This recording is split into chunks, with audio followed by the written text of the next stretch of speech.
Hello everybody, my name is Lehar Anand from class 3 Prudence School. Today I am going to say a few lines on a wonderful nature. Nature is our best friend. We should never destroy nature.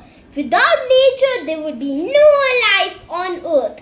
Nature provides us with precious gifts like the clean air that we breathe in. Trees absorb carbon dioxide and release oxygen that we breathe in. Nature also provides us with fresh clean water that we use to drink and bathe.